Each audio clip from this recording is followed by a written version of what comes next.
The Food, Agriculture and Natural Resource Policy Analysis Network and its partners are set to hold a media briefing this afternoon to highlight the need for immediate attention as record-breaking dry spells lasting over 30 days is scorching around 8 countries in southern Africa. The researchers say the movement of desperate people and animals in countries including Angola, Botswana, Madagascar, Malawi, Mozambique and Zimbabwe is spreading diseases, and that the El Nino phenomenon and climate change are fueling this disaster.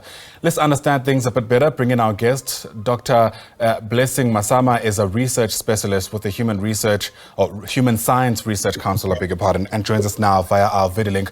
Doc, it's lovely to see you. Thanks very much indeed for making time. I mean, anecdotally, we can feel that it's certainly much warmer than perhaps it would have been around this time of the year in southern Africa. But I wonder, as a start, if you could just paint the picture for us about how desperate the situation might be. Good morning, Ayanda. Thank you. Good morning, viewers. Indeed, this is an important subject at this point in time, where, as you said, the entire SADC region is facing a food crisis owing to the El Nino Southern Oscillation, which has changed the dynamics in terms of weather patterns. And the situation looks very bad, owing to the changes that have occurred in terms of temperatures and erratic rains, as has been witnessed in countries like Zimbabwe, Malawi, Mozambique, and Zambia. So these are the worst affected countries. The situation has reached the level where even the heads of state in those respective countries actually have gone to the level of declaring a state of emergency and other state of disaster, signaling an urgent need for humanitarian aid in terms of food security and food aid. And what we are seeing at the moment is a crisis where in Zimbabwe, you have official statistics speaking to about 2.7 million people in need of food at this point in time. In Malawi, we are talking of close to 4 million people. Already in Zambia, it's above 5 million people who are in dire need of food. So the situation is quite bad, Ayanda, and we need to sit down, as we are going to do this afternoon, in a dialogue that involves researchers, policy analysis, like FANPAN and HSRC, to map the way forward and the immediate responses, as well as the medium-term responses, long-term responses that are needed to curtail the situation. Yeah, and Doc, is this the first of its kind, this meeting? I mean, have you had any kind of similar discussions in the past? And the only reason why I'm asking is because, of course, there's been a trend for a number of years, and part of the questions being asked is, why are we only intervening now? Yeah, definitely. We have had discussions in the southern region and Africa, regionally in Africa. But, you know, the changes that have been occurring, this is a phenomenon, El Nino phenomena, that has just been recently occurring in the past 2 years, rather. The phenomenon has changed the patterns. It has been mainly, if you would recall back, effects of Cyclone Idai, Cyclone Freddy, and so forth, affecting mostly the southern parts of Mozambique, Malawi, and Zimbabwe.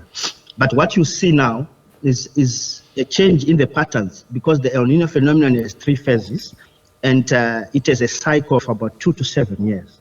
So the phase that we are in at the moment is a different weather pattern, extremely different. If you would notice, the driest interval of more than 30 days has not been experienced in most parts of the region for the past around 50 years.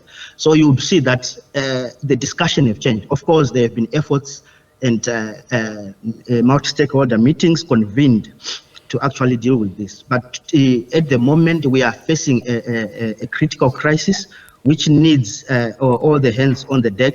I'm happy there's a recently concluded African interministerial forum that was held in Morocco on the 19th of April, 19th and 20th. So they were discussing about how to deal with this climate change issue, which has brought about this El Nino phenomenon. And our crisis at the moment is hard hitting on mainly the production side. So you would see that it's quite different because this is regionally affecting several countries, and save for a few countries that have been spared. So it's a it's a crisis that needs to be looked at from the policy level to the interventions that need to happen at the ground, like with household, with farmers, smallholder farmers, and so forth. So it has not been held to this level where you need to go down to that level of building resilience and changing the policy framework, repurposing the policy to curtail this crisis. Interesting, because my understanding, Doc, is that before El Nino, there was La Nina in South Africa, which was a period where there was above average rainfall. And I can imagine many laymen like myself asking themselves the question why we couldn't leverage off of that rainfall to carry us through this particular phenomenon. That's a very good observation, Ayanda. You would notice that the La Nina, like I said, the El Nino phenomenon, Southern Oscillation, has three phases. The first phase has to deal with the El Nino, which is characterized by below average rainfalls, high temperatures, and dry spells.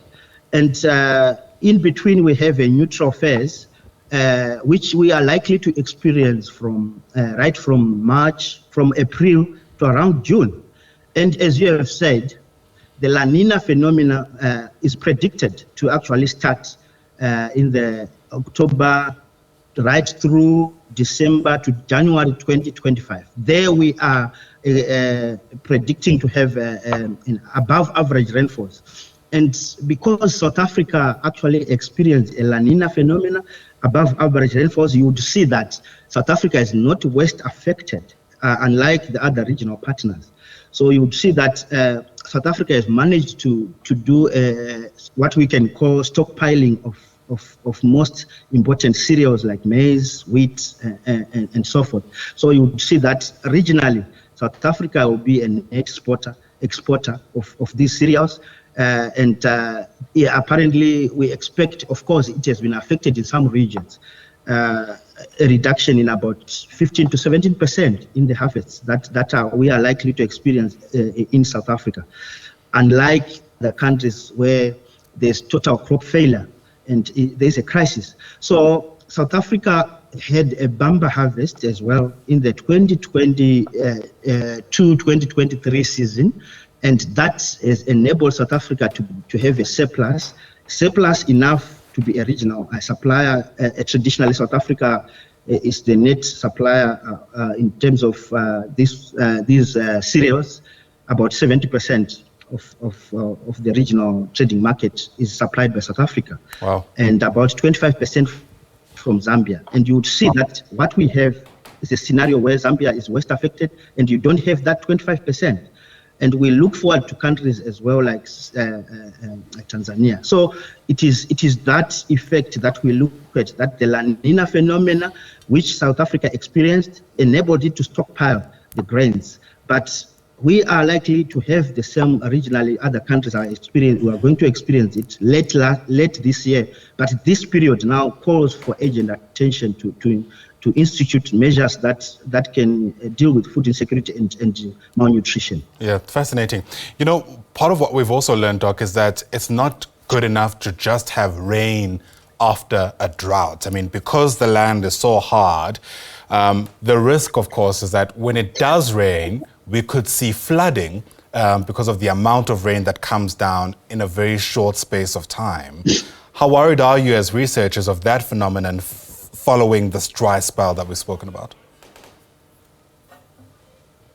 Yeah, that is true, Ayanda, and I think you all know that areas like regions like the KwaZulu-Natal province have been, and parts of Eastern Cape have been experiencing that. So when the intensity of rains, when they come, sometimes they come to such levels that they bring floods. And we with one of the studies that we are carrying out as the Human Sciences Research Council, a multi-country study in Zambia, South Africa, and Tanzania. And we have just recently concluded, it's a food systems transformation study. We have concluded Zambia and Tanzania. Our experience from these countries that in Tanzania, it was mostly flooding that has affected the agriculture side of things. And in areas like Morogoro, you would see that the floods even took the household, people were displaced and quite a lot, and crops fields were swept away. So our worries now are when this La Nina phenomenon comes, we hope that it is not going to come with a flooding aspect, but the intensity is going to be properly distributed so that it becomes useful to cropping, which speaks to issues of also doing water harvesting and so forth as climate smart agriculture practices that will enable us to actually deal with these circumstances that we are dealing with, that we are facing as a region, because much of the agriculture practices it's rain-fed. That's why we are facing this dire crisis, because rain-fed agriculture has failed. We need climate-smart agriculture practices that are supported by water supply, constant water supply, like irrigation services and so forth. So that's what we are looking at, and we look at both the long-term and short-term intervention of coping mechanisms to actually deal with this food crisis, which is actually a real threat to livelihood. Certainly, and because of that, we certainly wish you all the very best with coming up with those solutions. But for now, Dr. Blessing Masamha, let me thank you for your time. Really do appreciate it. Dr. Masamha is a research specialist with the HSRC. That gathering is set to take place later on this afternoon.